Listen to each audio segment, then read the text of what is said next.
Bon, on va parler politique. En même temps, c'est le jour ou jamais d'en parler sur cette chaîne, ou plutôt d'expliquer pourquoi en parler, s'y intéresser ou même voter, ne sert à rien. Alors, no rage, je parle de la politique en général, en France. Si tu as l'impression que je suis pro-truc ou que je descends bidule, écoute mieux. Aucun candidat, aucune couleur politique n'a mes faveurs, je ne défends toujours aucun programme vu que je ne les connais pas, et que je m'en tape. Et que ces programmes servent juste à être élus, pas à trouver des solutions pour la France. Bref, j'annonce direct tout commentaire qui dit que je roule clairement pour Jackie ou que je suis un sbire de Michel.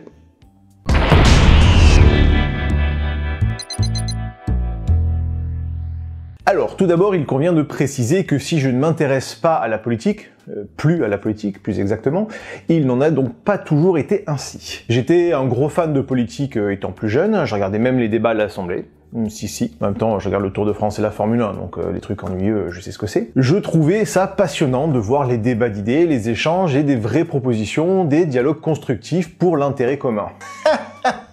Naïf que j'étais. À la fac, je me suis même investi dans la vie politique et syndicale, et voilà. Bien entendu, ce qui suit, je parle de mon expérience, ce n'est en aucun cas une généralité, mais donc là, premier gros choc. La première AG à laquelle je participe pour essayer de remonter un petit peu les problèmes qu'on pouvait avoir et améliorer la vie estudiantine, gros discours de propagande.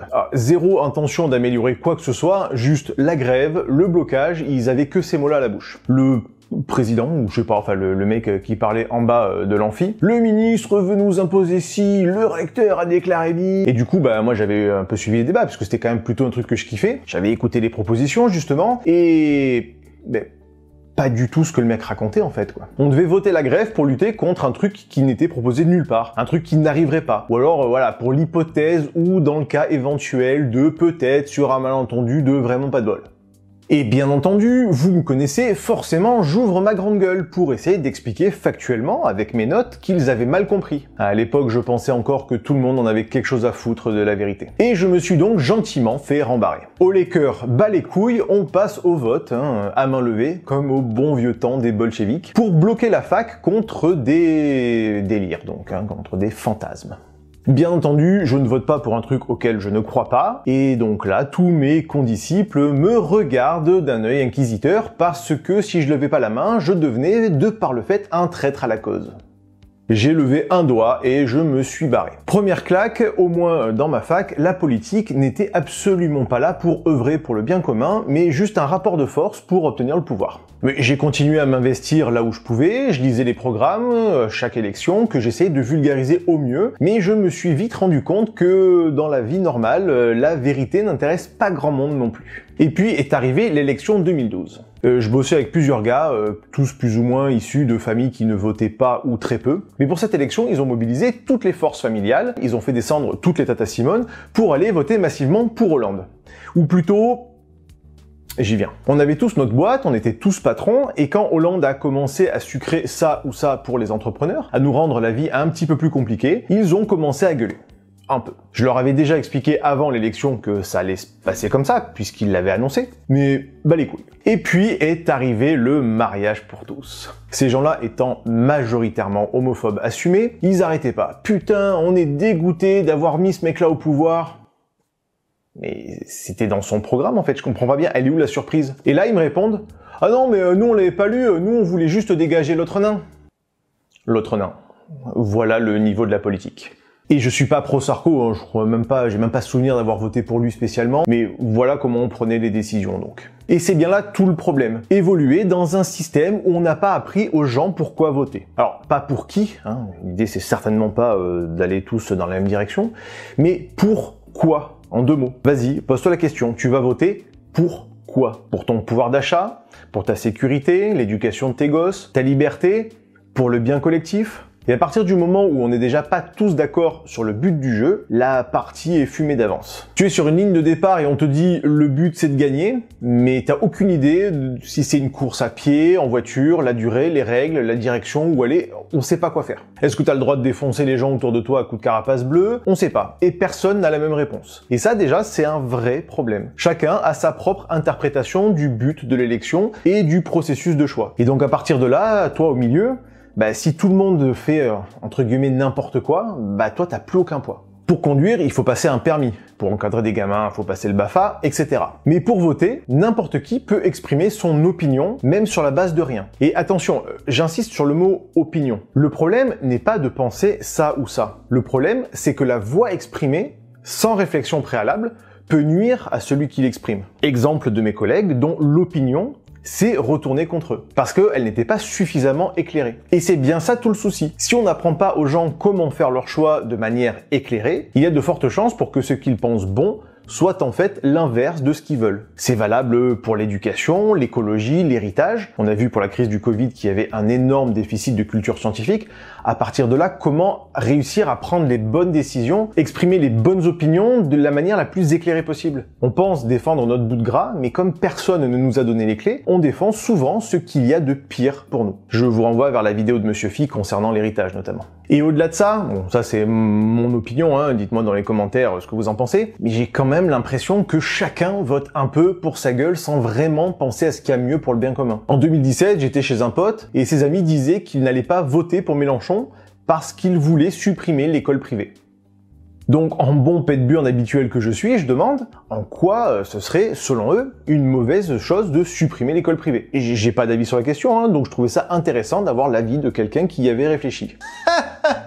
Naïf que j'étais. Ah bah je sais pas moi, hein, mais mes enfants iront à l'école privée, hein, c'est sûr. Ok, mais d'un point de vue global, pour l'intérêt de la société, s'ils proposent ça, c'est peut-être parce qu'ils pensent que ça peut réduire les inégalités, par exemple. Ou alors c'est peut-être totalement une connerie, hein, j'en sais rien. Ah bah je sais pas moi, hein, mais mes enfants iront à l'école privée, hein, c'est sûr. Et voilà le genre de discours que j'entends à longueur de temps. Chacun regarde son petit intérêt personnel, si possible sans la moindre contrainte, même si au final, ça le dessert sur le long terme. Parce qu'attention, on en a déjà parlé dans une vidéo, notre cerveau déteste avoir tort. À partir du moment où on nous demande de faire un choix, on doit se forger une opinion. Et là, pour notre cigare, c'est très important d'avoir raison. On doit s'y tenir à cette opinion, même si c'est totalement con et qu'elle nous est nuisible. Donc, même en expliquant que oui, cette opinion est totalement viable si on vivait tout seul, mais contre-productive pour le bien commun et donc pour nous par ricochet, difficile de faire changer d'avis quelqu'un, même pour son propre bien. Le cerveau va lutter contre pour ne pas avoir tort. Et du coup, au-delà du fait que personne n'a les mêmes intentions, pas de réelle volonté de penser au global, ni la même vision claire du merdier, un autre problème que ça suppose, c'est le programme des candidats. Si on s'en tient au discours des potes de mon pote, Mélenchon a un programme de merde pour l'éducation, admettons. Mais il déchire peut-être sur le reste. Il y a un rapport qui dit qu'il a le meilleur programme pour l'écologie pour l'élection d'aujourd'hui. Programme du coup qui est en contradiction totale avec les conneries qu'il dit à la télé. Mais ok, on veut sauver la planète, on vote pour lui. Mais du coup on sacrifie l'avenir de nos gosses, c'est ça? Machin a un programme économique en béton armé, emploi, retraite, santé, mais il veut balancer les étrangers à la flotte. On choisit quoi? Bidule va sauver l'agriculture avec des réformes de sa race, que le mec c'est un génie, mais il veut qu'on bosse jusqu'à 96 ans. On choisit quoi?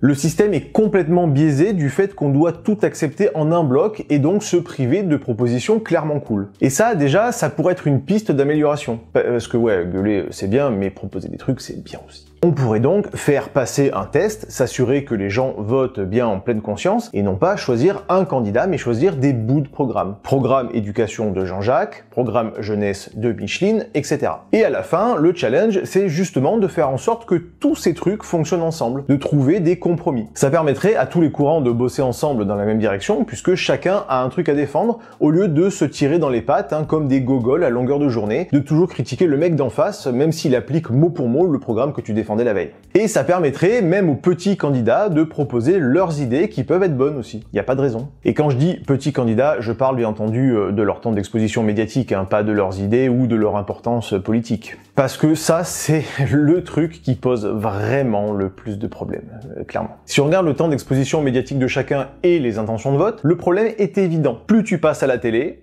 plus tu as de chances d'être élu. Et c'est juste absolument honteux. Le temps de parole doit strictement être égal, mais 15 jours avant l'élection seulement. Tout va bien. Tu mets le temps de parole égal à tout le monde, tout le temps. Point. Ou à partir, allez, du début officiel de la campagne. Genre, à partir de 6 mois avant, tout le monde doit avoir exactement le même temps de parole. Et sans compter TF1 qui invite 8 candidats sur 12. Mais sans déconner, quoi. Et tout le monde qui n'a pas le même temps de parole, en plus, hein. Soi-disant, selon les derniers sondages, je sais pas quoi, mais les mecs nous pissent juste à la gueule, quoi. Alors, il paraît qu'ils voulaient juste inviter leur chouchou pour être sûr que ce soit bien lui qui allait être élu, mais bon, ça faisait pas sérieux, trop visible. Autre problème, la bassesse des programmes et du débat. C'est quoi ton programme à toi? Moi je vais dégager l'autre FDP de dictateur de ses morts. Non mais en vrai, machin il est caca et bidule il est nul. Mais putain, mais comment ça peut être autorisé ça encore? T'arrives, tu poses ton programme et c'est marre. Ensuite, on nomme des arbitres pour dire si le constat est juste, si le programme est réalisable et ce que ça implique, et c'est tout. Toujours à insulter le voisin, et ce qu'il a fait c'est pas bien, il manque d'ambition, et bien entendu à jouer sur la peur. C'est juste insupportable. La peur surtout, très très important. Parce que si tu les écoutes, rien ne va dans le pays. C'est la disette, 86% de chômage, 130 millions d'étrangers de plus chaque année qui viennent voler les rayons vides de nos supermarchés. Sérieux, à part le candidat qui sort, qui a un bilan magnifique, pour tous les autres, absolument rien ne va. Et c'est juste à gerber. Propose ton truc et ferme ta gueule. Tout écart, toute critique du voisin devrait être strictement interdite et sanctionnée. Parce que le souci, c'est qu'à force de mettre tous ces énormes problèmes en avant, on finit par y croire. Est-ce que l'insécurité est vraiment en hausse, etc. Il y a un moment donné, ça serait bien aussi de pouvoir poser les trucs de manière factuelle. Sinon, forcément, à force de mettre systématiquement la loupe sur un problème, on finit par ne voir plus que ça. Et finir par croire qu'il est beaucoup plus grave que ce qu'il est en réalité. Mais c'est encore plus pervers que ça. Avec deux effets auxquels on pense jamais, dont on se rend jamais compte. Le premier, c'est que au bout d'un moment, à force de jouer à ce jeu, où seuls les problèmes comptent, au final, les politiques n'ont plus besoin que de ça pour exister.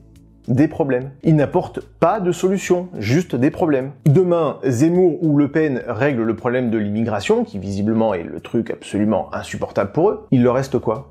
Walou. Donc ils ont tout intérêt à ne pas régler le problème, sinon les mecs n'existent plus. Et deuxièmement, comme au final ils n'existent que par le drama, si tu es d'un autre bord politique que le mec d'en face, même s'il a un programme au top, mais du top pour l'éducation, tu es obligé de proposer un autre truc. Plus pourri peut-être, critiquer le bon programme en place, le détruire, trouver une faille, juste pour pouvoir exister, puisqu'il n'y a plus que ce système-là qui fonctionne. Tu dois faire que ça, sinon en plus tu es vu comme un traître. Ça peut pas marcher tout ça, il y a trop de trucs qui vont pas dans ce système. On pourrait aussi parler du mode de scrutin lui-même, uninominal à 2 tours. Encore une fois, je vous renvoie vers une autre vidéo de Monsieur Phi qui vous en parle très bien. Mais il y a un autre truc qui pose encore un peu problème, la globalisation. Autant c'est quand même normal que chaque peuple vote pour ses dirigeants, autant des fois c'est juste totalement con dans un monde globalisé comme le nôtre. Que les Américains votent pour un système de santé déplorable ou pas, on s'en tape quand même dans les grandes largeurs de ce côté de l'Atlantique. Que les gars soient obligés de bosser jusqu'à 92 ans pour finir de rembourser leurs prêts étudiants, ça nous en touche une sans faire bouger l'autre. Même leur loi sur les armes et les tueries de masse, OSEF ici. Mais que les gars puissent continuer à foutre leur clim de taré partout à 12 degrés l'été, ou qu'ils roulent tous dans des énormes pick-up V8 essence de gogol, là ça pose directement un problème chez nous. Leurs décisions nous impactent directement et leur souveraineté n'est pas une bonne chose. À titre plus local, que les habitants votent pour leur maire, ça semble tout à fait logique, mais que des gens qui bossent dans cette ville ne puissent pas donner leur voix, c'est une connerie sans nom. Prenons au hasard Paris. Vraiment, hasard total. La ville aide les entreprises à s'installer, mais fait chier par tous les moyens possibles les gens de l'extérieur qui voudraient simplement venir y bosser. On chouchoute les résidents, ce qui est faux en plus, mais on fait chier les gens qui remplissent les magasins. Comment je livre le monop là sans mon camtar? Je prends vos rouleaux de PQ sur la trottinette électrique? M'en tape, prenez le vélo. Ok, moi je suis pas en camion, mais la seule route pour rentrer dans votre ville de Fada, c'est l'autoroute A1. Je roule sur la bande d'arrêt d'urgence et je pars à 3 du mat pour pouvoir être à l'heure au taf. Tu veux pas juste faire des parkings périphériques histoire qu'on garde notre bagnole à l'extérieur et ensuite qu'on prenne les transports à l'intérieur? Non, je vous emmerde, prenez le RER. Mais il marche jamais le RER et puis c'est trop long, moi j'ai des gamins à les récupérer à l'école. M'en branle, c'est pas moi qui m'en occupe des RER. Non, ça c'est moi qui m'en s'occupe. Par contre, le fait que vous deviez rouler dans Paris, là c'est ça dont je me carte total. Problème de souveraineté, problème d'éducation à la fois scientifique, politique et économique des gens, le fait de ne pas éduquer les gens à quoi voter, tout ça on va pas se mentir, si c'est un bordel comme ça, c'est parce que ça les arrange bien, les gars, que ce soit comme ça. Les gars qui font voter les lois sont ceux qui en profitent. Ils ont donc aucune raison de vouloir les changer. Nous maintenir dans l'ignorance, la langue de bois sur les plateaux télé, les programmes obscurs qui de toute façon ne respectent jamais et qu'on ne force pas à respecter, les belles promesses quand ils sont dans l'opposition mais qui mettent jamais en place une fois élus, la peur, tout ça, ça les fait exister. Et donc, quoi faire? Pour moi, le problème n'est pas tel ou tel candidat, telle ou telle idée. Le problème profond, c'est le système lui-même. Et donc, ne pas aller voter et faire savoir pourquoi on ne cautionne pas ce système, C'est ce qu'il y a, à mon sens, encore de mieux. Demain, si seulement 20% des gens se déplacent, il y aura une légitimité à refondre tout ça, à mettre plus de justice et de représentativité. En allant voter, on admet adhérer à ces règles. Quand on dit tu votes pas, t'as rien à dire, bah en fait non, c'est exactement l'inverse. Si tu prends le départ d'une course, tu acceptes les règles de cette course. Tu n'as absolument rien à dire si tu n'as pas gagné. Tu t'es conformé à ce système et tu dois donc accepter le vainqueur selon ces règles. Le seul moyen de gueuler, c'est de ne pas accepter les règles et ne pas participer à la course. Encore une fois, c'est pas le candidat qui me dérange, c'est le système. La seule majorité qui émerge de ce mode de scrutin, c'est pas le futur président, c'est l'opposition. Il y aura toujours plus de gens contre ce choix que l'inverse. Et c'est ça le vrai problème selon moi. Et me sort pas le coup de l'abstention qui font monter les extrêmes. Encore une fois, un faux problème, ça n'a absolument aucune base scientifique, et c'est surtout, encore une fois, juste un slogan politique pour faire peur, mais c'est totalement infondé. Déjà, l'abstention est un symptôme d'un problème grave, une conséquence, pas une cause. La politique est devenue tellement inutile et bordélique que c'est un peu normal que de plus en plus de gens s'en foutent en fait. Et au lieu d'écouter ces gens, on les stigmatise, on les montre du doigt. Et on a bien vu lors des dernières élections avec une abstention record que les extrêmes se sont effondrés. Donc là aussi, toujours se méfier des slogans politiques qu'on tient pour acquis, qu'on tient pour vrai. C'est pas parce qu'on répète encore et toujours la même phrase totalement fausse qu'elle devient vraie. Ce qui fait monter les extrêmes, c'est de ne pas résoudre les problèmes. Justement parce que les politiques ont besoin de problèmes, pas de solutions. Et ce système, à mon sens, entretient la non-résolution des problèmes, justement. Quant au discours « la démocratie est le moins pire des systèmes », faut arrêter. Demander au peuple de voter alors qu'on connaît déjà le résultat, pardon, mais elle est où la démocratie là-dedans? Quand un président ou une maire de Paris est élu à la faveur de 20% de son peuple, elle est où la démocratie là-dedans? De plus, les dictateurs aussi sont souvent élus démocratiquement, donc non, pas un argument. Et même si c'était une vraie démocratie, on voit bien qu'il y a quand même beaucoup de choses simples à mettre en place pour pouvoir faire ça. Alors attention, je dis simple, c'est sûr que si on va prendre le programme de chacun, aller trier les trucs, demander aux gens, enfin, la France, on est quand même un pays qui a développé le nucléaire, on a envoyé des fusées face à l'URSS et aux États-Unis, on devrait quand même être capable de gérer un tableau Excel, quoi. Et donc, dernier point, cette fois, il y aura encore tellement de choses à aborder, mais bon, voilà, c'est juste histoire de synthétiser un petit peu tout ça. Admettons que Bidule propose un super programme, tout est parfait, plébiscite populaire, tout le monde se range derrière lui. Qu'est-ce qui vous prouve que cette personne sera à même de réaliser son projet? Pardon, mais chacun son taf. Alors oui, peut-être que le mec est très doué. Alors oui, il y a le Premier ministre qui est censé appliquer le programme. Enfin, le Premier ministre, c'est le copain qui est élu, on n'est pas sûr que ce soit la personne la plus qualifiée non plus. Donc même ça me paraît quand même un système très très bancal. Moi, je pense sincèrement que des gens qui font de la politique leur vie ne devraient jamais avoir à être élus. Ils devraient pouvoir faire leur boulot sans entrave, pouvoir proposer des trucs pour la France, pour leur pays, pour la ville, peu importe, de faire des vraies propositions pour aider, pour trouver des solutions, pour savoir comment régir la population. Et ensuite, une fois qu'on a voté pour ces programmes-là, on met en place des gens compétents pour ça. Mais pas des politiques en fait. Je vois pas encore une fois pourquoi un politique serait plus compétent qu'un autre. Quand on veut redresser une boîte, on fait appel à une personne qui a montré par son expérience qu'il était capable de pouvoir diriger cette entreprise, de pouvoir faire les réformes nécessaires pour faire en sorte de faire survivre ou prospérer cette entreprise. On devrait avoir ce système-là. Et certainement pas des gens qui sont élus pour 5 ans et puis qu'après ils se barrent. Donc bon, je vous livre ici ma pensée, mon analyse de la situation, et je peux totalement me tromper. Mais on vit dans un beau pays. On a des avantages que très peu d'autres pays ont, mais pas grâce à nos dirigeants, mais plutôt malgré nos dirigeants. Je suis intimement persuadé que ce qui fait la France, c'est nous, les citoyens, râleurs, entêtés, parfois totalement cons, et quel que soit votre choix ou pas, ça ne changera pas grand-chose fondamentalement. Les gars continueront à ne pas appliquer leur programme, à entretenir les problèmes sans les résoudre réellement. Et bien entendu, toujours un petit peu derrière la tête, penser à leur élection avant tout. C'est leur boulot, en même temps, c'est comme moi, je fais exprès de faire des vidéos où vous laissez des commentaires, où vous me lâchez un petit Utip, et bien entendu que vous vous abonnez. Parce que c'est mon boulot. Donc, bien entendu, allez voter si vous voulez, je ne vous décourage absolument pas à le faire. Qui suis-je pour vous dire quoi faire de toute façon? Mais moi, je vote pour un autre mode de fonctionnement en ne participant pas à celui-là, aux autres élections d'ailleurs. Modèle que je trouve absolument déplorable, et parce que je ne pense pas que le salut viendra d'une personne, mais bien de nous tous. Parce que, n'oubliez pas que le génie est partout.